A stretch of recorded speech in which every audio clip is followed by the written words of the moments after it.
हम लोग class 10th का भारतीय भवन से हाइट एंड डिस्टेंस का क्लास कर रहे थे। इससे पहले हम लोगों ने 2 क्लास कर लिया है। आज है तीसरा क्लास।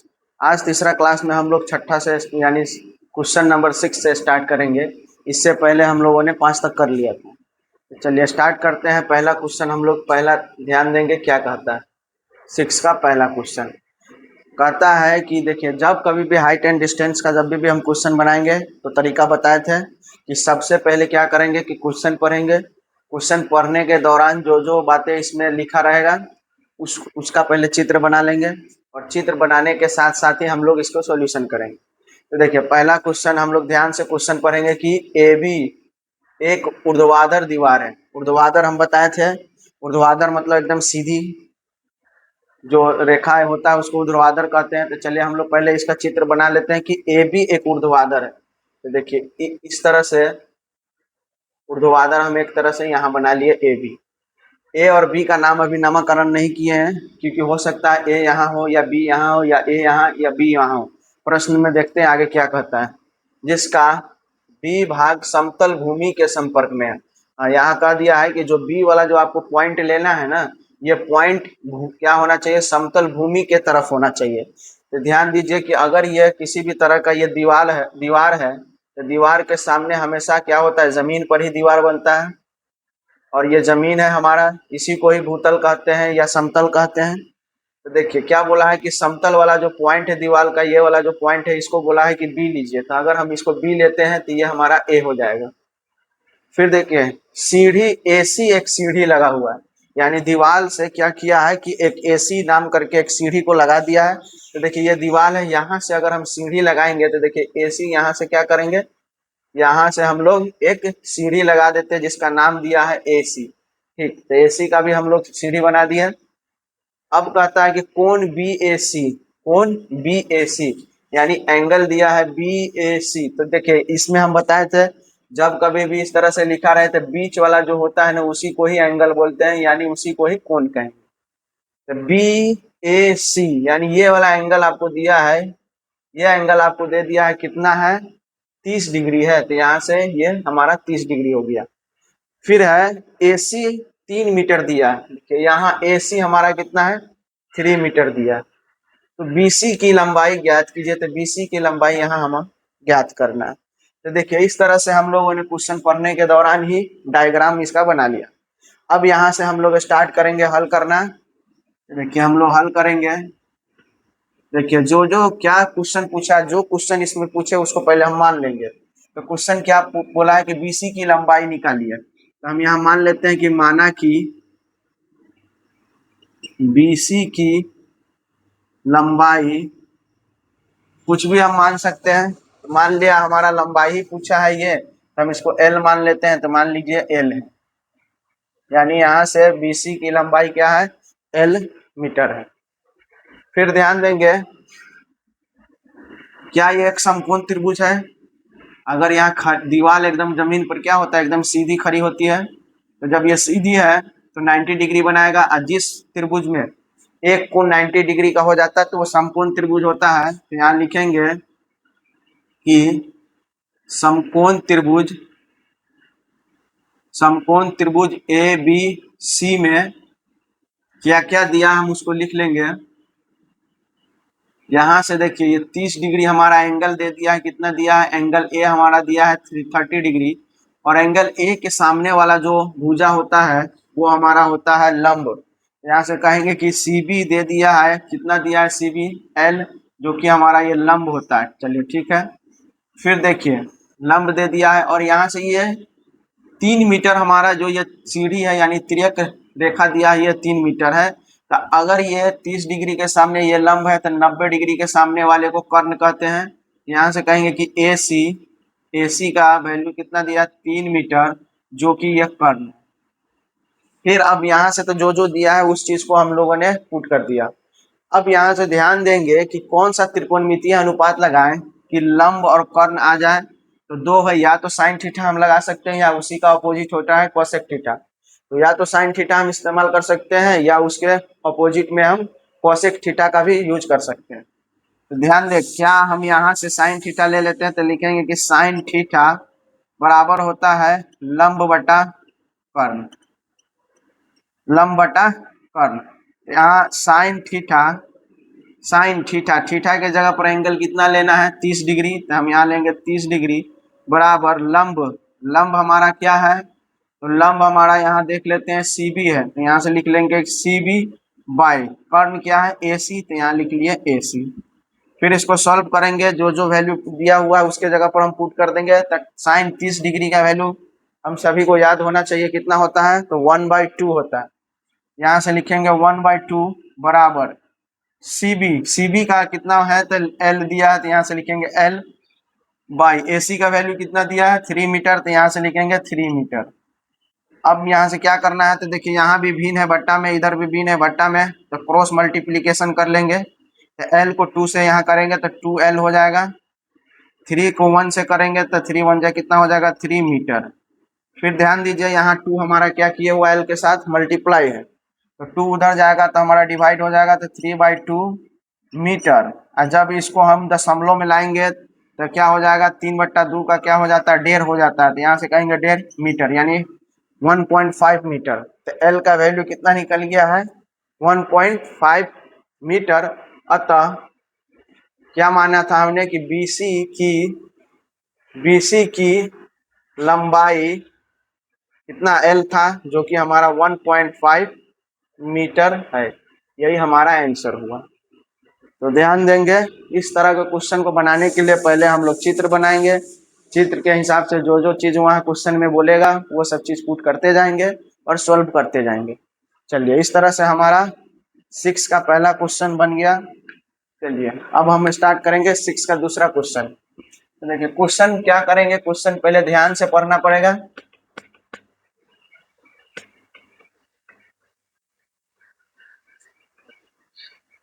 देखिए दूसरा क्वेश्चन है 6 का दूसरा क्वेश्चन। देखिए क्वेश्चन हम लोग हाइट एंड डिस्टेंस में क्या है कि जितना ज्यादा आप लोग क्वेश्चन समझिएगा उतना ही ज्यादा आपका बनेगा। तो क्वेश्चन देखिए क्या कहता है कि एक मीनार के शीर्ष, पहले मीनार का बात बोला है, तो हम लोग जानते हैं कि मीनार क्या होता है, कोई भी मीनार होता है वो जमीन के एकदम सीधा खड़ी होगी। तो मान लीजिए कि ये जमीन है, यह जमीन है और जमीन पर कहीं पर एक मीनार खड़ी है, तो इस तरह से हम कह देंगे कि मीनार इस तरह से, ये हमारा मीनार हो गया। चलिए ठीक है, मीनार होने के बाद क्या बोला है कि उन्नयन कोण। तो ध्यान दीजिए उन्नयन कोण हम कब बनाते थे, जब यहाँ से शीर्ष और यहाँ से कोई देखता है इसको, शीर्ष को नीचे से ऊपर की तरफ जब दिखता है तो निचला वाला जो भाग होता है यही हमारा उन्नयन कोण होता है। क्या होता है उन्नयन कोण।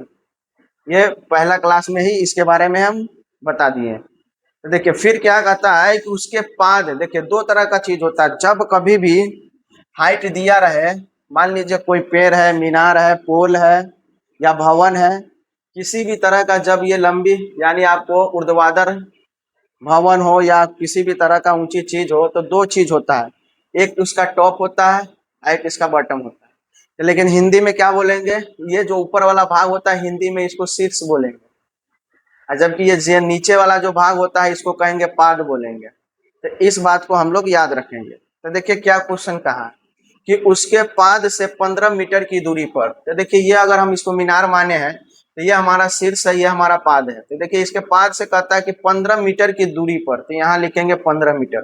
15 मीटर की दूरी पर 60 डिग्री है, मतलब जो भी एंगल ये जो हमारा उन्नयन कोण बनाया है कितना डिग्री बनाता है, 15 मीटर के दूरी पर उन्नयन कोण 60 डिग्री बनाए। चलिए ठीक है, तो कहता है कि मीनार की ऊंचाई क्या होगा। यहाँ से क्या पूछा है, ये हमारा मीनार है, इस मीनार की ऊंचाई क्या होगा। तो देखिए इसका नामकरण कर देते हैं, अगर ये त्रिभुज बना है तो इसका हम नाम दे देते हैं, इस पॉइंट का ए नाम देते हैं, इस पॉइंट का बी नाम दिया और इस पॉइंट का सी नाम दिया। अब क्या करेंगे, तो देखिए ध्यान से, ये जब कभी भी मीनार जमीन पर होता है तो वो हमेशा सीधी खड़ी होती है, तो इसीलिए हम कहेंगे कि वो 90 डिग्री का कोण बना के है। अब जो जो इसमें दिया हम इसका अब हल करेंगे। तो देखिए हल करने के लिए हम क्या करेंगे, तो ध्यान दीजिए यहाँ पर हम क्या कह सकते हैं कि ये एक समकोण त्रिभुज बन रहा है, तो कहेंगे हाँ, तो यहाँ पर लिख लेंगे कि क्या कहेंगे कि समकोण त्रिभुज ए बी सी में हमारा एंगल सी दिया है 60 डिग्री अगर हम 60 डिग्री लेते हैं, या इस चीज से पहले हम मान लेते हैं जो चीज क्वेश्चन बोला है उसको पहले हम मान लेते हैं कि क्वेश्चन क्या पूछा है।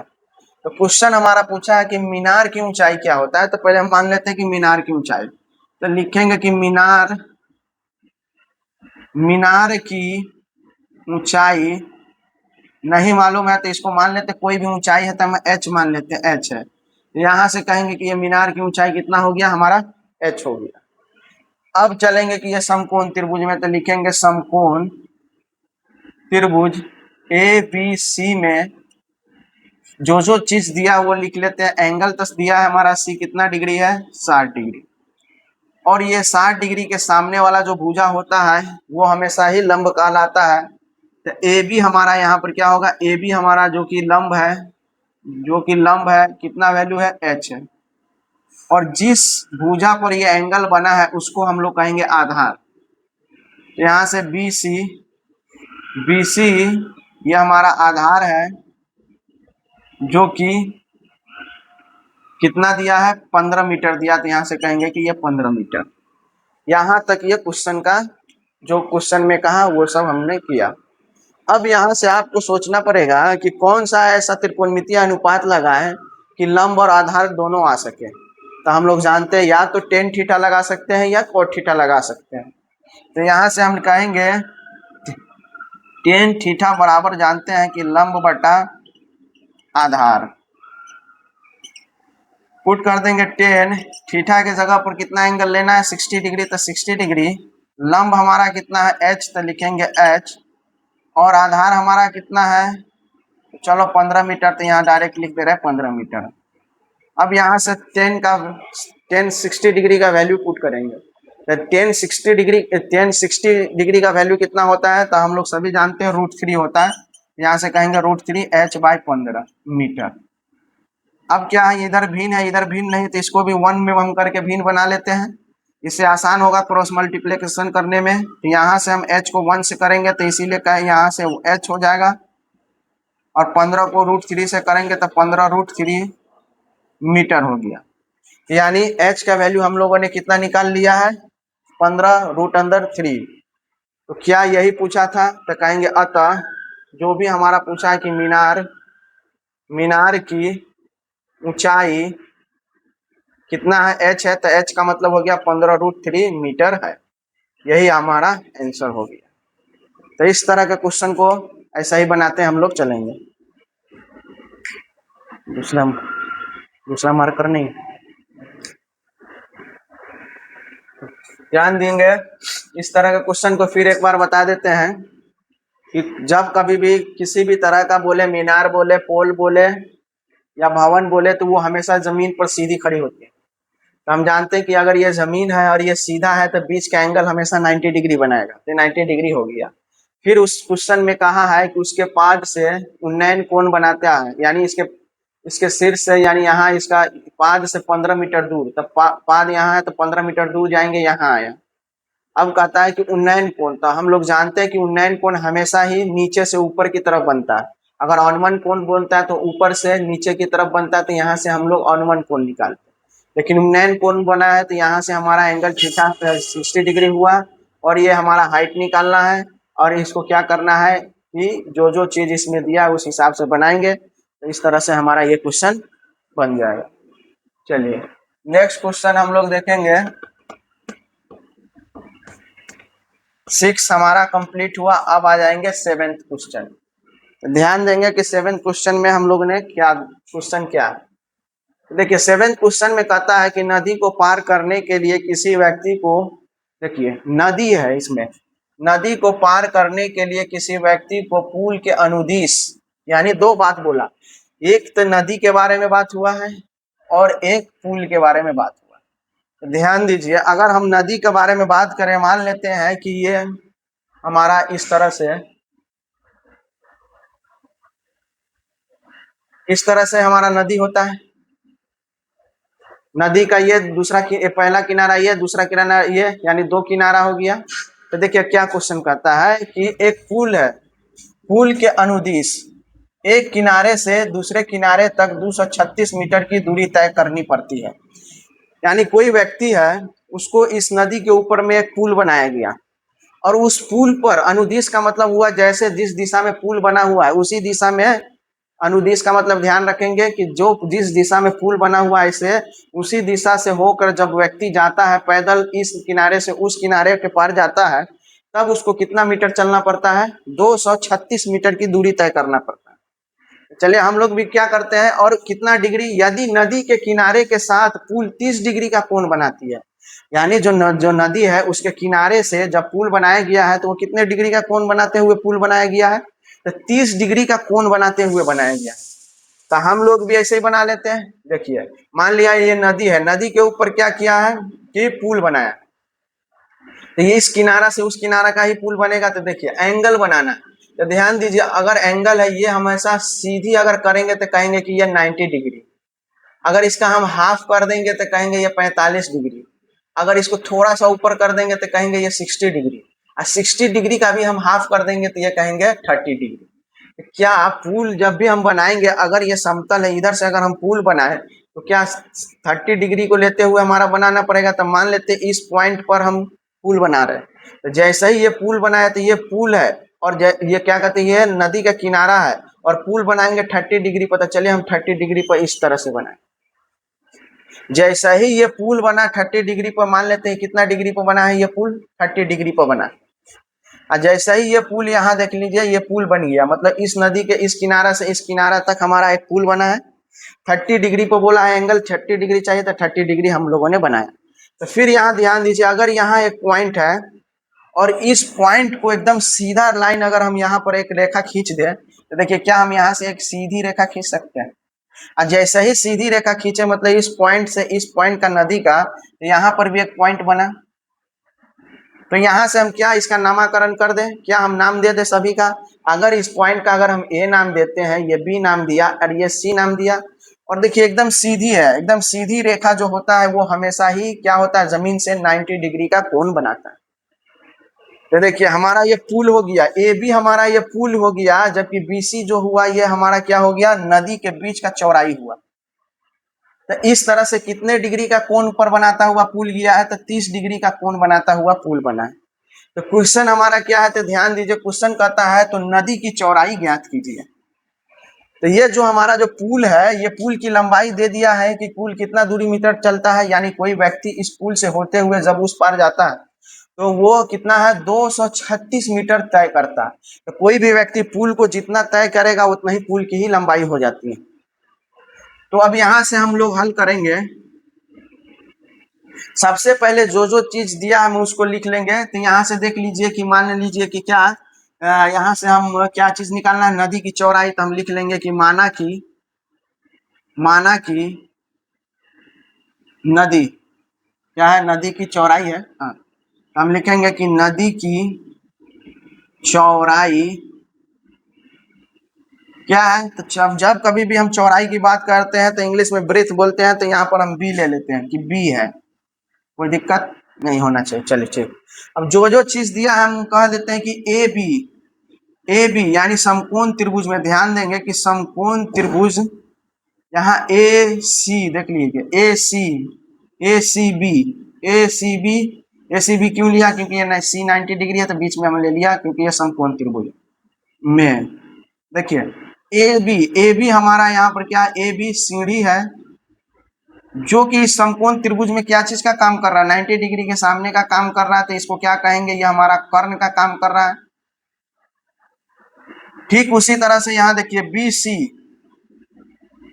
सी जो कि नदी की चौड़ाई है, लेकिन क्या काम कर रहा है कि ये लंब का काम कर रहा है, क्योंकि थीटा के सामने वाला भुजा क्या होता है, लंब। यहाँ पर कहेंगे कि ये लंब का काम कर रहा है। अब यहाँ से क्या करेंगे,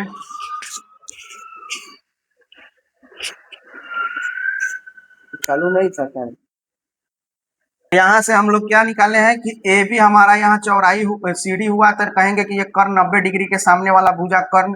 बी सी हमारा क्या हो जाएगा, एंगल के सामने 30 डिग्री के सामने वाला है, ये हमारा हो गया लंब। जो कि जो वैल्यू दिया हम लिख सकते हैं कि कर्ण का वैल्यू कितना दे दिया है, तो यहाँ पर कहेंगे 236 मीटर है। और लंब मतलब ये हमारा बेसी नहीं मालूम है तो ये एल है, तो एल कहेंगे।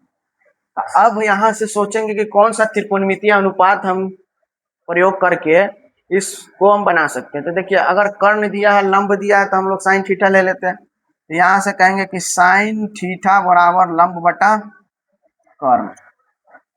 तो देखिए, साइन थीटा के जगह पर कितना एंगल है, 30 डिग्री, तो 30 डिग्री, ठीक। लंब कितना हमारा एल, तो एल कहेंगे। और यहाँ से कर्ण कितना आ गया है, 236 मीटर। साइन थीटा का वैल्यू पुट करेंगे, कितना होता है साइन 30 डिग्री का वैल्यू 1/2 L बाई 236 मीटर। कटने वाला उसको हम काट लेते हैं 2 से एक बार, ये 2 से 1, 2 इकाई 2 और 2 अठे 16। क्रॉस मल्टीप्लीकेशन कर देंगे, L को 1 से करेंगे तो L इकाई हुआ L, इसीलिए, और 118 को 1 से करेंगे तो ये 118 मीटर। तो L का वैल्यू कितना निकल के आ गया है, L नहीं, हम लोग B माने हैं, ये हमारा B लंब, B माने हैं तो हम B ही रखेंगे, B यहाँ से हमारा हो गया B। तो देखिए B का वैल्यू कितना निकल गया है, 118 मीटर।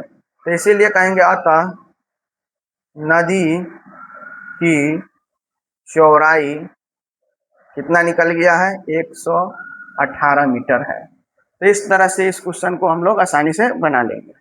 चलिए नेक्स्ट क्वेश्चन भी देखेंगे। 7वां का दूसरा क्वेश्चन भी सेम इसी पैटर्न पर है, तो चलिए हम लोग इसको भी बना लेते हैं।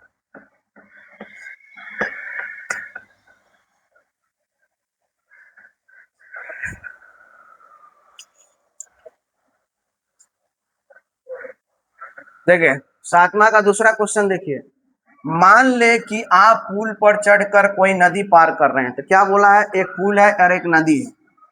तो पहले हम नदी बना लेते हैं, चलिए कि ये नदी है, इसमें पानी ऐसे ऐसे जा रहा है, नदी, ठीक। अब इस पर पुल बनाना है, तो मान लिया इस किनारा से उस किनारा ही पुल बनेगा। पुल चढ़कर कोई नदी पार करना चाहते हैं, पुल के किनारे के साथ 60 डिग्री का कोण बनाता है। तो देखिए इस बार कितना डिग्री का कर रहा है, 60 डिग्री। तो देखिए इस किनारा से अगर हम इस किनारा तक जाएंगे तो कितना डिग्री का कोण बनाते हुए पुल बन रहा है, 60 डिग्री। तो कहेंगे ये 60 डिग्री। यदि आपको नदी पार करने के किनारे दूसरे किनारे तक के अनुदिश जाने में 200 मीटर, इस बार कितना मीटर लग जाता है इससे उस पार जाने के लिए, पुल के होते हुए 200 मीटर।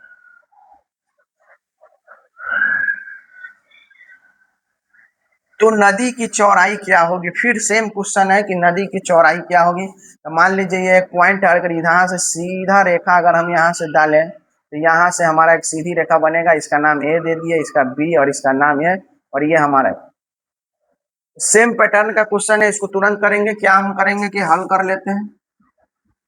क्वेश्चन में कहा है कि नदी की चौड़ाई क्या होगा, तो मान लेते हैं कि माना कि नदी की चौड़ाई b है, यानी b मीटर है। फिर देख लीजिए जो जो चीज यहाँ पर दिया है लिख लेते हैं कि समकोण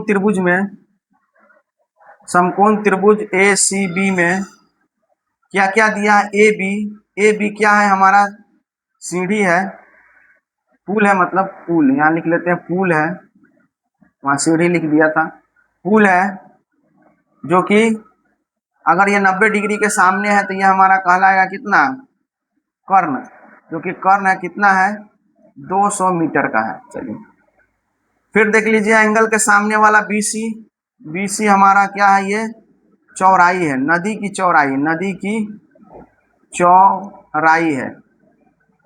चौड़ाई है, जो कि ये हमारा लंब है, क्या है, ABC हमारा क्या है, ये लंब है। क्यों, क्योंकि ये 60 डिग्री के सामने लंब। कितना है वैल्यू नहीं मालूम है, तो इसको हम B माना है, तो चलिए B मान लिए, तो यहाँ से B मीटर। अब क्या करेंगे, यहाँ देखिए कर्ण और लंब दोनों मालूम है, तो हम यहाँ से कहेंगे कि साइन थीटा बराबर लंब बटा कर्ण। तो देखिए साइन थीटा का वैल्यू कितना, 60 डिग्री, लंब हमारा यहाँ AB है और BC हमारा, यहाँ से देख लीजिए लंब हमारा BC है तो कहेंगे BC, और कर्ण हमारा कितना है AB, तो AB। फिर साइन 60 डिग्री का वैल्यू कितना होता है, तो √3/2 होता है, सबको याद है। BC वैल्यू कितना दिया है, B माने हैं, तो यहाँ से लिख लीजिए B, और AB का वैल्यू कितना है, 200 मीटर, तो यहाँ से लिखेंगे 200 मीटर। अब कटने वाला है उसको हम काट लेंगे, तो देखिए यहाँ से 200 से 200 100 बार में कट जाएगा। यहाँ 1 बी इकाई यहाँ क्रॉस गुना कर दीजिए, तो इसीलिए बी बराबर बी इकाई बी 100 को रूट से करेंगे तो यहाँ से हो जाएगा 100 √3 मीटर। यानी बी का वैल्यू फिर हम लोगों ने कितना निकाल के लाया है 100 √, इसीलिए कहेंगे अतः, यहाँ नीचे में लिखेंगे अतः नदी की चौड़ाई कितना हो गया है 100 √3 मीटर है। तो इस तरह से ये क्वेश्चन भी हमारा बन गया। चलिए नेक्स्ट क्वेश्चन हम लोग 8वां देखेंगे। अब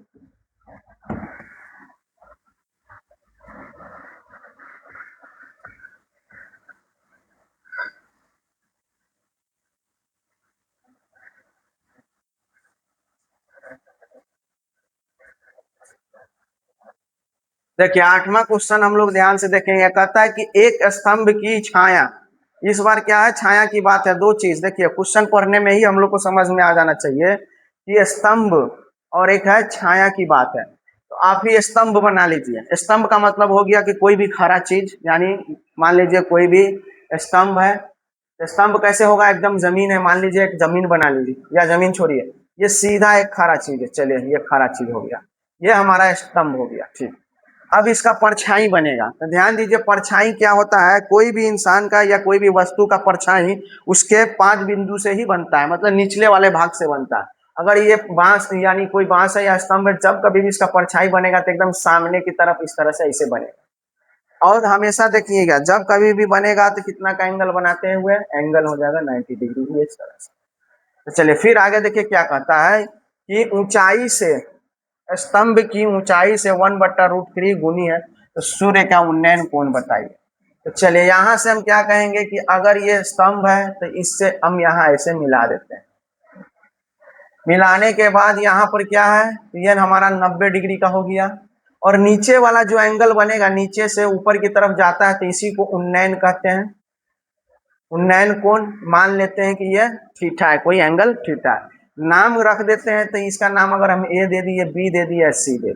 चलिए इसमें बस इतना ही दिया। अब क्या किया है तो ध्यान दीजिए, हम हल करना शुरू करते हैं। कि हल करते हैं तो लिख लेते हैं कि माना कि जो क्वेश्चन पूछा है उसको मानेंगे। माना कि सूर्य का उन्नयन कोण बताइए। यहाँ से लिख लेते हैं कि सूर्य का उन्नयन कोण क्या माने हैं, इस बार थीटा माना, तो कहेंगे थीटा है। चलिए थीटा। तो यहाँ देखिए प्रश्न से क्या दिया है कि प्रश्न से कहता है कि स्तंभ की ऊंचाई से 1/√3 गुनी है, यानी स्तंभ की ऊंचाई से, यानी छाया की जो लंबाई है। तो हम यहाँ पर मान लेते हैं कि यहाँ पर फिर मान लेते हैं कि माना कि क्या चीज मान लेते हैं कि स्तंभ की ऊंचाई, इस बार स्तंभ की भी ऊंचाई हम मान लेते क्या है h है। चलिए ये भी हम h मान लेते। तो फिर हमारा क्या कहता है कि परछाई की लंबाई स्तंभ की ऊंचाई से, तब फिर हम यहाँ पर लिखते हैं कि छाया की लंबाई क्या हो। तो देखिए छाया की लंबाई क्या हो जाएगा, तो कहता है स्तंभ की लंबाई का 1/√3 गुना। अगर हम यहाँ इसको h माने हैं तो h गुना कितना है तो 1/√3 गुना हो जाएगा।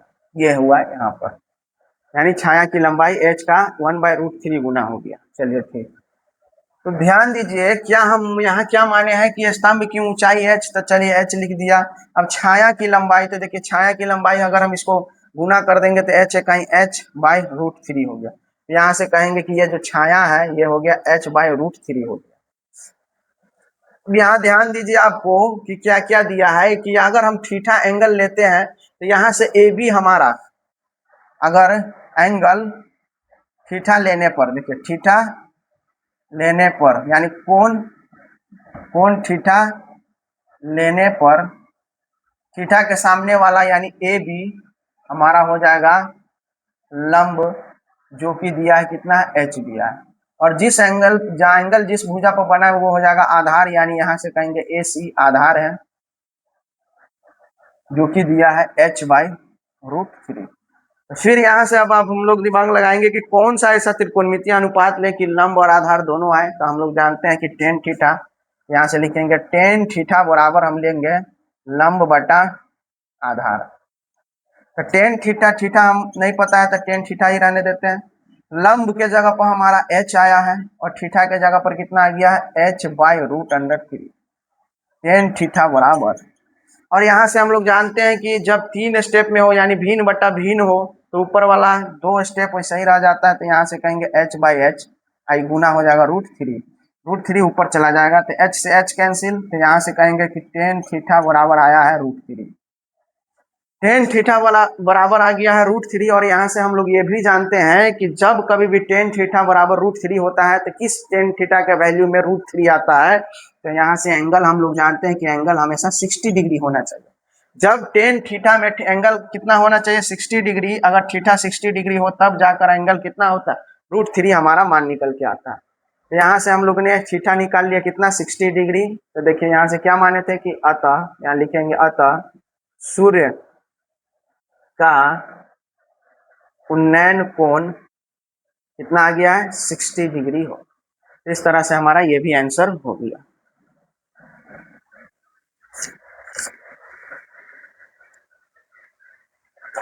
तो ध्यान देंगे क्या किए हैं, 8 का क्वेश्चन हम लोगों ने बनाया, जो जो चीज क्वेश्चन में कहा उसको पुट करते गया और यहाँ से थोड़ा सा अपना दिमाग लगाया, त्रिकोणमितीय अनुपात पर वो फॉर्मूला पुट किया। इस तरह से हम लोगों ने एंगल निकाल लिया।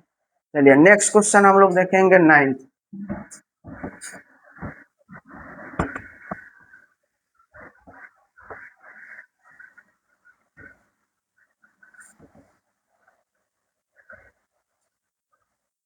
देखिए 9वां क्वेश्चन कहता है कि एक 30 मीटर लंबी सीढ़ी 15 मीटर ऊंची दीवार के सहारे है। मतलब एक दीवार है, चलिए दीवार बना दिया, दीवार की ऊंचाई कितना है, 15 मीटर, तो कहें 15 मीटर ठीक। और एक सीढ़ी इस पर लगा हुआ है, तो सीढ़ी भी लगा हुआ है। तो देखिए यहाँ से एक सीढ़ी है, जमीन से अटैच होकर, यहाँ से देखिए ये जमीन है, जमीन से अटैच होकर सीढ़ी की लंबाई कितना दिया है, 30 मीटर दिया,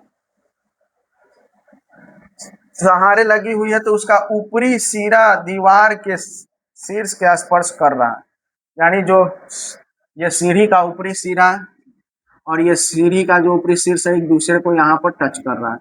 चलिए टच कर दिया।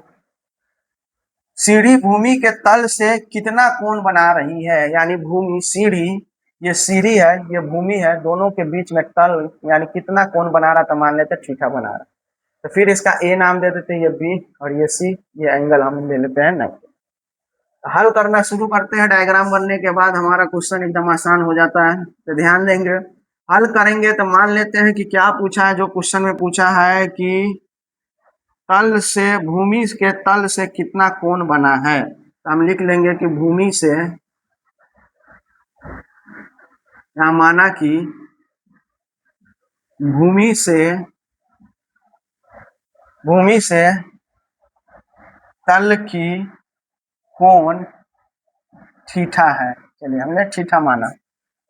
तो फिर देख लीजिए एक समकोण त्रिभुज बनता है, तो लिखेंगे कि समकोण त्रिभुज ए, यानी ले लेंगे बी ए सी में, बी ए सी में थीटा के सामने एंगल कितना है, तो 15 है। तो यहाँ कहेंगे कि ए बी हमारा क्या हो गया, ए बी हमारा 15 मीटर है, जो कि यहाँ लंब हो रहा है। उसी तरह से ये सीढ़ी दिया है जो कि हमारा बी सी है, बी सी कितना है 30 मीटर, जो कि हमारा एक कर्ण की तरह काम कर रहा है। लंब और कर्ण हम लोग जानते हैं कि किसमें होता है, साइन थीटा। तो यहाँ से लिखेंगे साइन थीटा बराबर लंब बटा कर्ण साइन। थीटा के जगह पर कितना लिखेंगे, थीटा ही है तो थीटा। लंब के जगह पर कितना हो जाएगा 15 मीटर और कर्ण के जगह पर है 30 मीटर, तो 30 मीटर, मीटर से मीटर कैंसिल, 15 दूनी 30। यहाँ से कहेंगे कि साइन थीटा बराबर आया है 1/2। और हम लोगों को याद है कि साइन थीटा में 1/2 का वैल्यू किसका होता है, जब हमारा एंगल कितना होना चाहिए, 30 डिग्री होना चाहिए। तो देख लीजिए हमारा फिर यहाँ से थीटा का वैल्यू कितना निकल गया, 30 डिग्री। तो इसीलिए कहेंगे अतः भूमि से तल की कोण 30 डिग्री है। यही हमारा आंसर है। चलिए नेक्स्ट क्वेश्चन हम लोग देखेंगे, दूसरा क्वेश्चन 9वां का दूसरा क्वेश्चन हम लोग देखेंगे ध्यान से।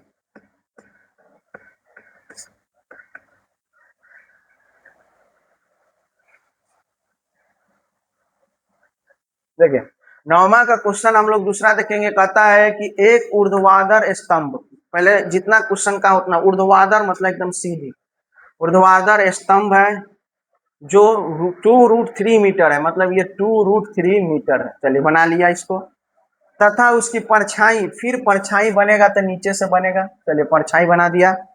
उसकी परछाई की लंबाई 2 मीटर है तो कहेंगे 2 मीटर है, ठीक है। तो प्रकाश स्रोत का उन्नयन कोण, हम लोग जानते हैं कि उन्नयन कोण नीचे से ऊपर की ओर बनता है, यह हमारा उन्नयन कोण है। उन्नयन कोण जो कि हम मान लेते हैं कि थीटा है कोई, तो फिर पूछा है कि एंगल कितना, यही उन्नयन कोण कितना होगा। तो मान लीजिए कि ये ए है, ये बी है, ये सी है पॉइंट। तो चलिए अब हम हल करना शुरू करते हैं। तो यहाँ से हल करेंगे तो लिखेंगे कि माना कि जो बोला है, क्या बोला है, प्रकाश स्रोत का, यहाँ से लिखेंगे कि प्रकाश स्रोत का उन्नयन कोण क्या माना है, थीटा, तो कहेंगे थीटा माने हैं। चलिए तो फिर हम लोग एक समकोण त्रिभुज बन रहा है, तो लिखेंगे समकोण त्रिभुज ए बी सी में क्या दिया है, थीटा के सामने वाला भुजा जो होता है ए बी, जो कि हमारा लंब है, कितना है 2√3 मीटर। थीटा जिसमें बना वो आधार होता है, तो यहाँ से कहेंगे सी बी या बी सी क्या है, हमारा आधार है, जो कि कितना दिया है 2 मीटर। अब आधार और लंब हम लोग शुरू से ही पढ़ते आ रहे हैं कि टेन थीटा का यूज करेंगे, तो टेन थीटा बराबर होता है लंब बटा आधार। तो टेन के जगह पर टेन थीटा ही रहेगा। लंब कितना है 2√3 बाई कितना हो जाएगा, लंब बटा आधार, तो यहाँ से 2√3/2 मीटर, मीटर मीटर से मीटर कैंसिल, 2 से 2 कैंसिल, यहाँ से आ गया टेन थीटा बराबर √3। और हम लोग ये बात जानते हैं कि थीटा अगर √3, टेन थीटा √3 है तो थीटा कितना होना चाहिए 60 डिग्री। तो इस तरह से कहेंगे कि यहाँ से हमारा उन्नयन कोण कितना आ गया 60 डिग्री, अर्थात प्रकाश स्रोत का उन्नयन कोण कितना हो जाएगा 60 डिग्री हो जाएगा। तो इस तरह से हम लोग 9वां भी बना लिया। अब हम लोग आज का लास्ट क्लास हम लोग करेंगे। आज का हम लोग लास्ट क्लास में ध्यान देंगे 10वां क्वेश्चन।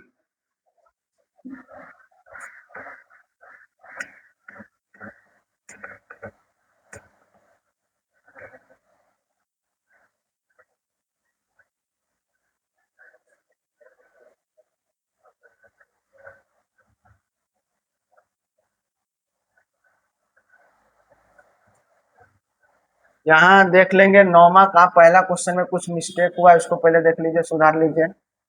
9वां का पहला क्वेश्चन में हम लोगों ने बनाया था, तो उसमें आखिरी में आया था h/√3, इस तरह से इसको सॉल्व करना था। तो देख लीजिए, इसको हम क्या करेंगे, नीचे में एक करके तब पलटेंगे। हम उस समय डायरेक्ट पलट दिए थे, तो ध्यान दे दीजिए, दोनों को भिन्न है तो भिन्न h/, और पलटेंगे तो यहाँ ऊपर में चला जाएगा एक, और ये नीचे में √3 हो जाएगा। तो h से h कैंसिल हो जाएगा, तो कितना आ जाएगा, यहाँ से टेन थीटा बराबर आ जाएगा √3। तो फिर यहाँ से देख लीजिएगा, थीटा बराबर हो गया कितना, थीटा में 1/√3 कितना हो जाएगा, तो थीटा बराबर हो जाएगा 30 डिग्री। यही हमारा आंसर होगा। 9 का पहला का आंसर हमारा 30 डिग्री होगा, जो कि इससे पहले वीडियो में आप लोग थोड़ा चेक कर लीजिएगा, 60 डिग्री शायद लिखाया, यहाँ पर पलटने में थोड़ा गलती मिस्टेक हुआ है, उसको आप लोग ध्यान से देख लीजिएगा। चलिए हम लोग 10वां में देख लेते हैं, 10वां क्वेश्चन।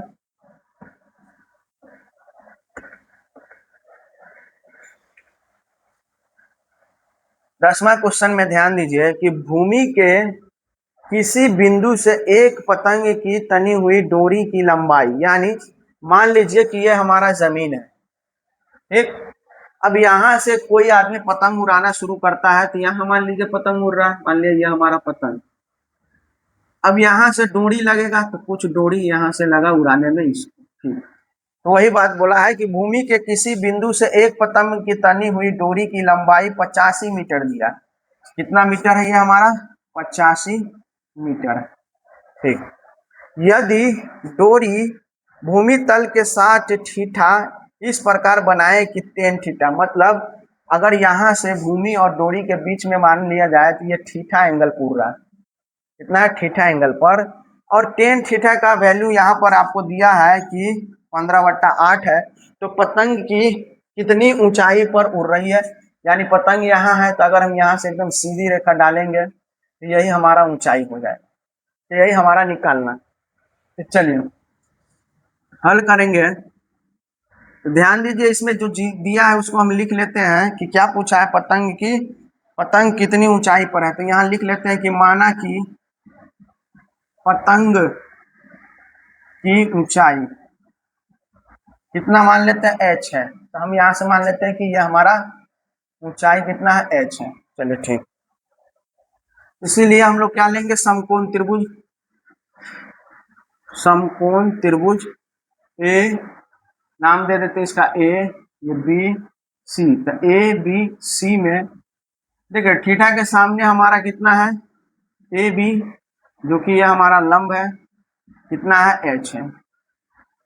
और उसके साथ देखिए यह हमारा कितना है, कर्ण दिया है हमारा ए सी, ए सी हमारा कर्ण है, जो कि दिया गया है, कितना दिया गया, 85 मीटर। और एक और चीज दिया है कि यहाँ से टेन थीटा बराबर दिया है 15/8। ध्यान दें, तो ध्यान दीजिए क्या हम टेन थीटा से अगर बनाएंगे तो टेन थीटा बराबर होता है लंब बटा आधार, जो कि वैल्यू आपका सिर्फ और सिर्फ कर्ण दिया है, यहाँ से कर्ण दिया है। तो कर्ण का वैल्यू दिया हुआ है, मान आपको कर्ण का मान दिया हुआ है, लेकिन यहाँ पर हमारा टेन थीटा में लंब और आधार दिया है, तो कर्ण नहीं है। तो जब कर्ण नहीं है तो आपको कर्ण निकालना पड़ेगा। तो यहाँ से हम लोग देखिए ध्यान देंगे कि ये जो 15/8 लिखा गया है ना, तो ये दरअसल पूरी तरह से सिंप्लीफाइड किया हुआ है, मतलब इसमें कोई कॉमन नहीं है। मतलब अगर यहाँ पर 15/8 है तो देखिए क्या इस दोनों में से किसी भी तरह का कोई कॉमन है बीच में 15 और 8 में, तो कहेंगे नहीं। तो ये एकदम अंतिम सिंप्लीफाई किया हुआ है, यानी ये एक रेशियो में दिया हुआ है। तो क्या इसका वैल्यू इतना हो सकता है मान के द्वारा अगर बनाएंगे तो यहाँ तो कहेंगे कि नहीं हो सकता है कि इसका वैल्यू यानी 30/16 हो सके, या हो सकता है कि 15/24 हो, या हो सकता है 60/32 हो। ये आंसर हो सकता है, ये इसका अनुपात यानी अंतिम रूप दिया हुआ है। यानी इसको अगर हम सिंप्लीफाई करेंगे तो देखिए ये 15/8, मतलब ये हो जाएगा आपका 15/8। फिर इसको सिंप्लीफाई करेंगे 3 से, तो 3 से 15 बार में 3 8 24, ये भी आपका 15/8 हो जाएगा। फिर इसको हम 4 से 4 8 32, 4 से इसे 15 बार में फिर हो जाएगा 15/8। तो इस तरह से हम कह सकते हैं कि यहाँ पर जो 10 का रेशियो जो दिया हुआ 15/8, ये एकदम अपना सिंप्लीफाई है, मतलब इसमें कोई तरह का कॉमन नहीं है। यानी हो सकता है कि यह जो 15/8 लिखा गया है, ये 15/8 लिखा गया है, और इसमें मान जब निकालेंगे तो हो सकता है ये 2 का मल्टीपल हो, या हो सकता है 15/8 ये 3 का भी मल्टीपल हो सकता है, या हो सकता है ये 15/8 ये 4 का मल्टीपल हो सकता है, या हो सकता है ये 15/8 5 का भी मल्टीपल हो सकता है। ये कितना का मल्टीपल हो सकता है ये हमें पता नहीं। अच्छा, अब ये कितना का मल्टीपल होगा कोई पता नहीं है, तो क्या हम यहाँ से कह सकते हैं कि यहाँ पर हम लिख सकते हैं कि टेन थीटा बराबर 15, कोई मल्टीपल नहीं मालूम है तो हम यहाँ एक्स और एक्स ले लेते हैं। यानी एक्स हमारा कोई भी मल्टीपल हो सकता है, 2 3 4 5 6 कोई भी हो सकता है, जो कि हमारा यहाँ से कहेंगे ये लंब बटा आधार है। अब जब लंब बटा आधार आ गया है तो हम यहाँ से कर्ण निकाल सकते हैं। तो हम लोग जानते हैं कि कर्ण स्क्वायर बराबर होता है, कर्ण स्क्वायर बराबर हो जाएगा आधार का स्क्वायर प्लस में लंब का स्क्वायर। तो कर्ण का स्क्वायर यहाँ से कर्ण स्क्वायर ही लिखेंगे, बराबर आधार कितना है तो हमारा 8x, यहाँ से लिखेंगे 8x का स्क्वायर प्लस लंब हमारा कितना आ गया है 15, तो कहेंगे 15x का स्क्वायर। जब इसको सिंप्लीफाई करेंगे तो कर्ण का स्क्वायर देखिए बराबर ये 64x स्क्वायर, और इधर हमारा हो जाएगा 225x स्क्वायर। जब इस दोनों को जोड़ेंगे यहाँ से देखिए कर्ण स्क्वायर बराबर, जब दोनों को जोड़ेंगे तो 289x स्क्वायर, कर्ण बराबर जब लिखेंगे तो स्क्वायर है इधर जाएगा, रूट चढ़ेगा 29x स्क्वायर। इसको जब तोड़ेंगे तो ये 17 का और ये एक्स स्क्वायर का यहाँ x, यानी कर्ण का मान कितना निकल के आ गया है 17x आ गया, जो कि 17 17x का वैल्यू कितना दे दिया है 85, या कहेंगे ये 85 मीटर। इसीलिए x का वैल्यू कितना हो जाएगा, तो 85/17 इधर क्या दिया बराबर लिख देते हैं यहाँ बराबर, जो कि यहाँ 17 इधर मल्टीपल है, इधर आके क्या हो जाएगा भाग, तो 17 × 85, तो x का वैल्यू यहाँ पर आ गया है 5। और जब x का वैल्यू 5 आ गया है तो हमारा क्या पूछा था, लेंथ, यानी हमारा h पूछा था, तो h बराबर हम लोग जान रहे हैं कितना माने हैं, h बराबर हमारा लंब है, h बराबर हमारा यहाँ पर क्या आ रहा है लंब, और जबकि लंब हम अभी अभी निकाले हैं, क्या होता है लंब बराबर 15x है, यहाँ से लिखेंगे 15x, 15 गुना x का वैल्यू हम अभी निकाले हैं 5, तो 5 बराबर 75 मीटर है, तो मीटर यही हमारा आंसर हो।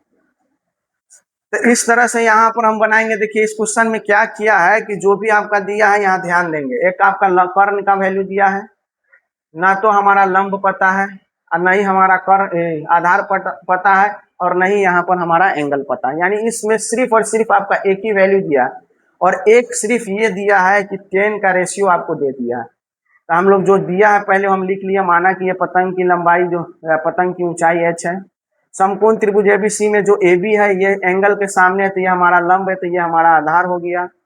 कर्ण का मान सिर्फ आपका दे दिया है 85 मीटर, और एक त्रिकोणमितीय अनुपात tan थीटा का वैल्यू 15/18 दिया। और हम लोग जानते हैं कि ये क्या है, एक अनुपात है, ये वैल्यू नहीं है, याद रखिएगा ये वैल्यू नहीं है, एक अनुपात है, तो ये अनुपात है तो वैल्यू कितना हो सकता है, तो इसके लिए क्या हो सकता है, ये 1 का भी मल्टीपल हो सकता है, 2 का भी, 3 का भी, 4 का, तो इसीलिए मान लिया कि x का ही मल्टीपल। अब यहाँ से लंब बटा आधार हो गया, तो इस तरह से इसको पाइथागोरस थ्योरम से सॉल्व किया, तो यहाँ से हम लोग का कर्ण निकल गया। कर्ण में हमारा कितना आया है 17x, हमारे हिसाब से 17x आया, लेकिन प्रश्न में कर्ण कितना दिया है 85, तो हमारा जो आया है वो और जो कर्ण आया है ये दोनों को आपस में बराबर किया, और जब बराबर किया तो x का वैल्यू यहाँ से निकल गया। जब x का वैल्यू निकल गया है तो हमारा पूछा h है, तो h बराबर हम जानते हैं कि क्या है लंब है, यहाँ पर h बराबर अभी लंब चल रहा है, तो लंब के जगह पर 15x है, यहाँ पर 15x, 15 का 15 x के जगह पर 5 रखेंगे, गुना किया तो 75 मीटर, यानी यहाँ से हमारा हाइट कितना निकल के आ गया है 75 मीटर आंसर निकल। तो इस तरह से आज हम लोगों ने कितना 6 से लेकर 10 तक पूरा क्वेश्चन को देखा। बस यही, अब थोड़ा सा और क्वेश्चन 10 तक 20 तक हम लोग और पढ़ेंगे, और इसको जितना ज़्यादा प्रैक्टिस कीजिए उतना ही अच्छा है, मेहनत से खूब इसको पढ़िए, क्योंकि इसमें क्लास 10th में आपको एक क्वेश्चन 5 नंबर का डायरेक्ट रूप से ही पूछता है, तो इसीलिए इस एग्जाम में न छूट जाए, आपको एकदम अच्छा से 20 क्वेश्चन ही पढ़ेंगे, 20 में से एक क्वेश्चन आपका आना ही एग्जाम में। तो चलिए आज के लिए इतना ही रहने दे रहे हैं, फिर मिलेंगे नेक्स्ट क्लास।